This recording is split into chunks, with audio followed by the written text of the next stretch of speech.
Bonsoir à tous et bienvenue dans Plus d'actu. Y a-t-il un problème d'insécurité à Watermal-Boisfort? Des cocktails Molotov lancés la nuit du Nouvel An, la friterie du tram vandalisée et des commerçants de la place Kem cambriolés. Alors s'agit-il d'un simple concours de circonstances ou assiste-t-on à un mouvement de fond? L'installation de caméras de surveillance serait-elle de nature à ramener le calme? Qu'est-ce qui est vrai? Qu'est-ce qui est faux lorsqu'on parle d'insécurité à Watermal-Boisfort? Plus d'actu va tenter de faire le point. Voilà, et nos invités ce soir, ce sont Olivier Deleuze, bourgmestre de Watermal-Boisfort, membre d'Écolo, bonsoir, et Laura Squartini, conseillère communale pour Défi, donc dans l'opposition, et vous serez tête de liste aux prochaines élections communales. Avant de vous donner la parole, un reportage, on va prendre les choses de manière chronologique, si vous voulez bien. On va commencer par le 17 janvier, la veille, la friterie du tram avait été vandalisée. Voici donc les explications de Romain Vandeneuvel avec Charles Carpeau. Le tram de Boisfort brisé, brûlé, dégradé. Cette institution, âgée de 10 ans, a été vandalisée pour la deuxième fois lundi soir. La première, c'était le soir du Nouvel An. Les dégâts sont considérables. On sait qu'on ne va plus pouvoir ouvrir avant un long moment, qu'il va y avoir énormément de travaux, qu'on a toute une équipe qui a jamais travaillé ici, qui va se retrouver sans travail parce qu'on a des clients qui nous soutiennent énormément, ça nous fait plaisir. Mais voilà, en tout cas, là, le coup est très très dur. C'est un vrai coup de massue et ça va être très difficile de s'en remettre. Sur ces images, un cocktail Molotov est envoyé sur une voiture de police. La scène a eu lieu vendredi passé ici, au commissariat Trithomas à Watermal-Boisfort. En tout, 5 actes de vandalisme ont eu lieu en 17 jours dans la commune. Des actes qui ne sont pas anodins selon ce jeune. La vérité, ici, on n'a pas vraiment la haine contre les commerçants. Le tram des frites est un tram très réputé. On y va manger beaucoup, très souvent. Les gens du quartier aiment beaucoup le tram des frites. Et la maison de jeunes qui vient d'être attaquée hier soir, ça, je ne comprends pas du tout. Mais par contre, l'acte du commissariat de police, ça, je ne vais pas dire que je tolère, hein, pas non plus. C'est aussi une agression, c'est totalement intolérable, mais par contre je comprends que les jeunes ont un peu des sauts d'humeur parce que les violences policières sont à répétition dans cette commune. On va se tourner vers Laura Squartini, donc dans l'opposition. Watermal-Boisfort, c'est un village en région bruxelloise. En tout cas, c'est la réputation que ça a. Est-ce que le village est moins tranquille qu'avant ? Oui, je le pense clairement. Moi, j'habite la commune depuis plus de 30 ans. J'y suis née et je pense qu'on n'a jamais connu ça. Aujourd'hui, on entend des cocktails Molotov, on entend une série de cambriolages, on entend une friterie du tram qui est complètement brûlée et inutilisable. Je pense que c'est des choses qu'on n'a jamais entendues, qu'on n'avait pas entendues en tout cas depuis très longtemps. Et donc, oui, aujourd'hui, je pense qu'il y a vraiment un problème d'insécurité. Est-ce que vous pouvez identifier des causes à cette insécurité qui s'est installée ces dernières semaines ? Mais je pense déjà clairement qu'il y a un sentiment d'impunité qui est justifié certainement par plusieurs choses. Mais déjà au niveau communal, quand on voit la réponse de la commune à ces différents actes et qu'on voit qu'en fait on décide finalement de ne rien faire ou en tout cas de ne pas prendre les mesures suffisantes. Impunité pour qui ? Pour les auteurs présumés de ces faits ? On a une idée de qui ils seraient ou pas ? Ça, c'est pas à moi qu'il faut poser la question. Je ne suis pas dans les secrets des affaires. Je ne sais pas qui sont derrière ces actes. Ce que je sais, c'est qu'aujourd'hui, on ne prend pas des mesures suffisantes pour essayer d'enrayer ces problèmes. Et donc, il y a certainement un sentiment d'impunité qui croît. Ouais, on avait un témoignage d'un jeune, même s'il était anonymisé et qu'on ne voyait que ses pieds, qui parlait de violences policières. Il y a un problème entre une partie de la jeunesse de Watermal et une partie de la police, c'est ça qu'on peut dire, ou même ça, c'est quelque chose sur lequel on ne peut pas s'avancer ? Moi, je m'avancerai pas là-dessus. Alors, on commence par ça peut-être. Olivier Deleuze, violence policière à Watermal-Boisfort, vous en avez déjà entendu parler ou pas ? Il y a certainement des frictions entre la police et certains jeunes, c'est clair. Et d'ailleurs, demain, avec la police, j'organise une rencontre entre la police et d'autre part les jeunes qui s'estiment discriminés pour que, c'est pas la première fois qu'on organise ça, mais pour que ces gens se parlent et s'expliquent un peu. Ceci dit, c'est vrai qu'il y a eu des faits graves à Boisfort, cocktail Molotov, incendie de la friterie, et ces faits ne peuvent pas être tolérés. Et je ne les tolère pas, ces faits. Ouais. Et par conséquent, j'ai décidé de mettre des caméras au commissariat, à la demande des policiers et pour protéger la friterie. Parce que ces faits-là sont évidemment intolérables à Boisfort. Donc des caméras sur le site de la place Wiener, hein, c'est de ça dont on parle, de manière temporaire, c'est ça? C'est pas définitif? Non, c'est des caméras temporaires fixes pour 3 mois et puis on verra ce que ça donne. On l'avait déjà fait il y a 2 ans lorsqu'il y a eu des vols dans le cimetière. Ça avait bien donné. Bon, on va le refaire une fois ici. Ouais. Est-ce qu'on a une idée de qui peut se trouver derrière ces actes? Est-ce que ce sont d'abord les mêmes auteurs? Est-ce que c'est une bande d'auteurs? Est-ce que c'est des choses qui n'ont rien à voir? Est-ce qu'on a une idée précise? Est-ce que ce sont des Boisfortois ou est-ce que ce sont des jeunes qui viennent d'autres communes? Vous avez une idée ou pas du tout? Alors les enquêtes sont en cours, j'imagine, toujours. Oui. Donc les policiers me disent et me donnent des chiffres sur 2 choses. La première, c'est qu'il n'y a pas de preuves aujourd'hui sur qui sont les auteurs des faits. Et la deuxième, c'est qu'en matière statistique, disons d'une année à l'autre, les faits, heureusement, n'augmentent pas à Boisfort et sont d'ailleurs plutôt plus faibles que dans les 2 autres communes de la zone, Uccle et Oderghem. Ouais. Laura Squartini, vous avez parlé d'impunité ou de sentiment d'impunité. Est-ce que vous pouvez expliquer un petit peu ce que vous reprochez à la majorité, au bourgmestre ou aux policiers, parce que j'imagine que ce sont eux qui sont visés, et puis on permettra à Olivier Deleuze de répondre juste après. Oui, bien sûr, on parle de statistiques. Je pense que les statistiques, on peut leur faire dire beaucoup de choses. Pour ne prendre que quelques exemples, depuis 10 ans, les incidents de coups et blessures ont augmenté de 20%. Tout ce qui concerne la vente de drogue a doublé. Et donc, ici, ces dernières semaines, ces derniers mois, il y a une série d'incidents qui sont de plus en plus graves. Je veux dire, on ne parle pas en fait de petits pétards dans une boîte aux lettres. On est en train de parler de cocktails Molotov. On est en train de parler de voitures qui brûlent. On parle de gangs qui se battent au sabre katana. Je veux dire, ce n'est pas des petites choses. Alors effectivement, il y a peut-être des statistiques qui baissent, mais en termes d'insécurité et en termes, je veux dire, de gravité, les choses augmentent. Ouais. Sentiment d'impunité, c'est quand on a le sentiment qu'on peut faire ce qu'on veut et que de toute façon, on ne sera pas attrapé ni poursuivi. C'est ça que vous reprochez. Qui ne fait pas bien son travail? C'est la police? C'est la justice? C'est l'autorité communale? Je pense que c'est une série de choses. Je pense qu'il faut vraiment voir les choses globalement. Je suis persuadée qu'au niveau communal, d'abord, il y a des choses à faire. Je pense que c'est évident qu'aujourd'hui, par exemple, la police, avec les moyens qu'ils ont aujourd'hui, je pense qu'ils n'ont pas la capacité de faire le travail de terrain qu'ils devraient faire et qu'ils pourraient faire. Ça, c'est la première chose. Je pense qu'on a parlé des caméras, qu'il ne faut pas...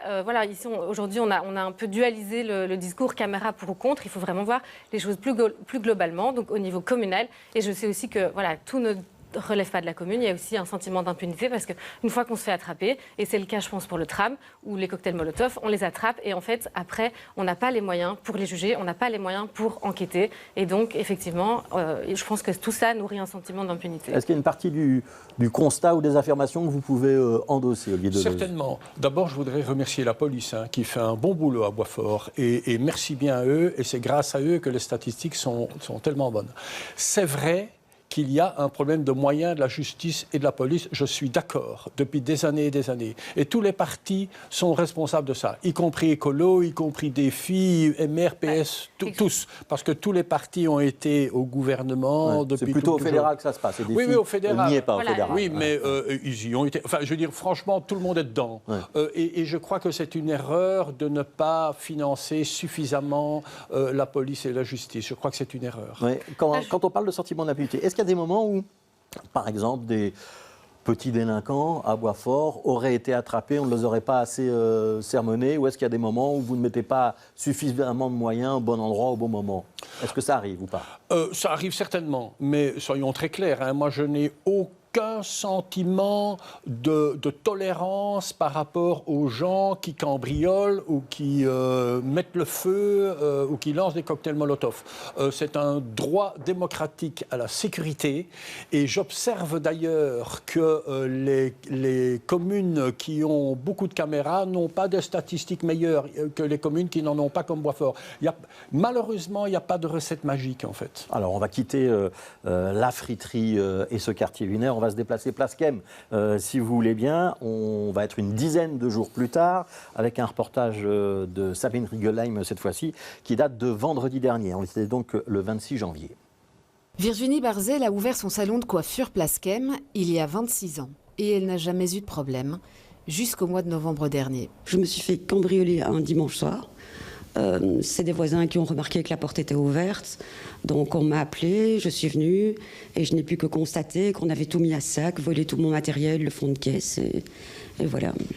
j'étais relativement dégoûtée. Et elle n'est pas la seule. L'ambiance est morose sur la place. Plusieurs commerçants témoignent de leur inquiétude. En 6 mois, disent-ils, au moins 7 cambriolages ont frappé le quartier.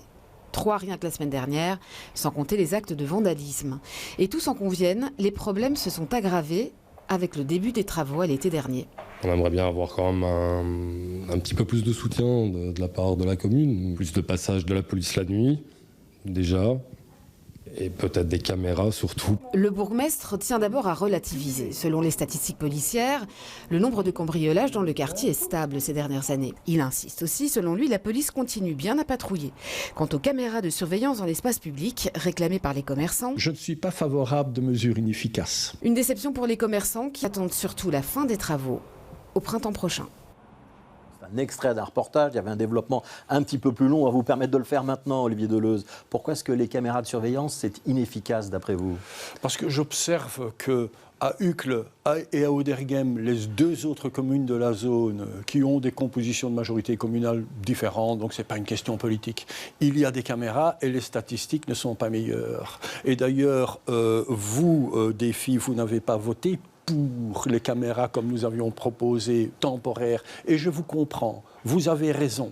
Il faut faire attention à cet outil qui, à mon estime, n'est pas très efficace pour des cambriolages. Ce qui est efficace pour les cambriolages, c'est la technoprévention, à savoir mettre plus de sécurité pour les magasins. Et d'ailleurs, demain, mercredi, il y a un camion de technoprévention à la demande des commerçants, et je trouve ça une chouette demande, qui va venir Place Game pour les informer collectivement sur ce qu'il faut faire pour se protéger. Ouais, c'est quoi la technoprévention? C'est des systèmes d'alarme? Attention, votre volet, attention, votre porte, mettez une caméra à l'intérieur de votre magasin, votre serrure n'est pas très sûre. Voilà, donc c'est ce genre de conseil. Pourquoi est-ce que vous êtes pour des caméras, même si elles sont temporaires, à la friterie du tram, place Wiener, au commissariat, et pas sur la place Game? Excellente question, excellente question. C'est parce que là, il s'agit d'incendies dans un même endroit de manière répétée. Et alors là, le message est clair. Attention, parce que cette friture est sous surveillance. Il y a 230 cambriolages à Boisfort,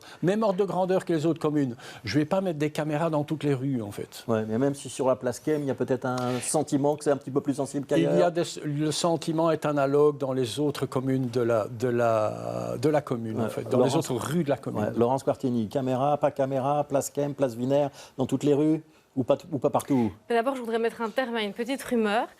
Oui, effectivement, Défi s'est abstenu au conseil communal sur le placement des caméras. Pourquoi? Parce que pour nous, le plus important, c'est la présence policière. Et on ne voudrait pas que, justement, et c'est ce qui est en train de se passer, que ce débat sur les caméras de surveillance pour ou contre, mais on oublie le principal. Et le principal, c'est de refinancer la justice et de refinancer la police, qu'on ait des policiers sur le terrain, comme vous l'avez dit, qui font très bien leur travail. Mais ça dépend pas que d'Olivier Deleuze, ça dépend aussi du ministère de l'Intérieur. Il est le chef de la police à Watermal-Boisfort. C'est lui aussi qui prend ses décisions. Quand il décide de mettre des caméras sur la place Wiener, c'est lui qui le décide. Quand il décide de mettre le cimetière sous surveillance, c'est lui qui le décide. On a dû attendre, je pense que la friterie, on parle là des incidents qui sont passés depuis janvier, mais je les ai appelés, c'est leur 7e ou 8e incident qu'ils subissent sur la friterie. On a dû attendre ça pour mettre des caméras de surveillance. Ici, les commerçants de la place Game le répètent, ils passent dans la presse, etc. Ce qu'ils demandent, c'est plus de présence. Ils demandent également une gestion du chantier, qui soit une meilleure gestion du chantier justement pour que la police puisse mieux faire ses rondes, que la lumière soit meilleure sur la place Game. Il y a toute une série de choses à mettre en place. Il n'y a pas que les caméras de surveillance. Et ça, je pense que les commerçants ont le droit de l'obtenir. Alors, est-ce que la zone de police a les moyens de renforcer sa présence et par exemple d'organiser plus de patrouilles en soirée ou pendant la nuit place Game? Est-ce que ça, c'est envisageable? Alors, qu'il y ait plus de patrouilles place Game, le message a déjà été donné à la police depuis le début du chantier. Est-ce que la zone de police a les moyens de mettre globalement plus de policiers dans les rues des 3 communes? La réponse est non. Ouais. Et donc ça dépend de la dotation du fédéral? Bien entendu, ça dépend de la dotation du fédéral. C'est le cas pour toutes les communes. Les communes ont des problèmes financiers. Oui. Est-ce qu'il y a des divergences dans votre majorité, Olivier Deleuze? Par exemple, sur ces questions de caméras. J'ai cru entendre que le mouvement réformateur les réclamait avec une certaine insistance. Est-ce que c'est vous qui faites de la résistance? Alors je fais de la résistance d'une certaine manière, mais il faudrait leur demander les raisons pour lesquelles ils en demandent davantage, parce que les statistiques ne me le montrent pas. Boisfort, ce n'est pas la Corée du Nord, et donc on n'a pas tous les mêmes avis sur tout. Ouais. Est-ce qu'on peut relativiser quand même, Laurence Quartini? C'est devenu le Bronx, Watermal-Boisfort, ou finalement ça reste une des communes les plus tranquilles de Bruxelles? Je n'ai pas du tout envie qu'on associe Watermal-Boisfort avec des termes comme le Bronx ou ce genre de choses. Donc moi, je pense vraiment que Watermal-Boisfort, c'est une commune tranquille et paisible, mais qui doit le rester. Et encore une fois, ici, on parle de statistiques en disant que voilà, les statistiques régionales c'est pire qu'à Watermal-Boisfort, etc. Ça n'empêche que on observe à Watermal-Boisfort des incidents qu'on n'a jamais vus et on observe une augmentation de la violence. Et donc, pour moi, non, ce n'est pas normal. Et non, on ne doit pas s'en satisfaire. Et oui, il y a des choses à mettre en place. Et je suis désolée, mais la commune aussi peut prendre des mesures. Et c'est leur problème. S'ils ne savent pas se mettre d'accord, en attendant, les commerçants et les habitants sont quand même bien en droit d'attendre qu'on fasse quelque chose. Ouais, mais vous feriez quoi? Vous seriez à la place d'Olivier Deleuze. Vous auriez une enveloppe d'effectifs policiers qui est fermée. Vous feriez quoi à sa place? Mais donc d'abord, effectivement, je verrai avec les services de police tout ce qu'il est possible de mettre en place. Quand j'entends qu'ils ont dit justement aux gérants du tram avec des caméras de surveillance, tout ça ne serait pas arrivé, eh bien, je verrai ce qu'il est possible de faire pour la place Game. Et si les caméras de surveillance peuvent effectivement, à certains points stratégiques, permettre de lutter contre ces incidents, je le ferai. Je pense qu'il y a aussi un problème de lumière et de luminosité dans plusieurs endroits de la commune. Et maintenant que les commerçants se retrouvent dans cette situation, je pense que j'essaierai d'être présent à leur côté et j'essaierai aussi de voir s'il n'est pas possible d'intervenir financièrement, par exemple, pour les aider avec leur franchise. Est-ce que vous avez rencontré les commerçants? Et est-ce que, par exemple, les pistes émises par Laurence Quartini sont des choses qui peuvent résonner chez vous, Olivier Deleuze? Alors, d'abord, tiens, la friture, maintenant, elle a un food truck qui fait des pâtes. Donc, la friture a repris une certaine activité, un peu changée. Donc, aller manger des pâtes à la friture, ça va les aider, c'est des gens sympas. L'autre jour, j'étais à la place Game, et c'était d'ailleurs à cette occasion-là qu'un commerçant m'a dit, tiens, si vous faisiez venir la police pour faire de la technoprévention globale pour les commerçants de la place Game, j'ai dit, excellente idée, et la police vient demain. Ouais. Est-ce que ça suffit? Est-ce qu'on doit aller plus loin? Par exemple, on parle d'éclairage sur la place Game. Est-ce que d'abord, il y a un problème qui est lié au chantier et au fait que ce chantier dure peut-être plus longtemps que prévu et pas dans les meilleures conditions? Alors, le chantier ne dure pas encore plus longtemps que prévu, puisqu'il est prévu qu'il s'arrête qu'il soit terminé en avril-mai. Donc, on ne peut pas encore dire qu'il s'arrête. Est-ce que c'est dû au chantier, les événements qu'il y a eu ces derniers jours à la place Game? Rien ne l'indique. C'est vrai qu'il y a un chantier et c'est vrai qu'il y a eu des cambriolages. Est-ce que c'est lié? Rien ne l'indique, mais je n'en sais rien en fait. Ouais.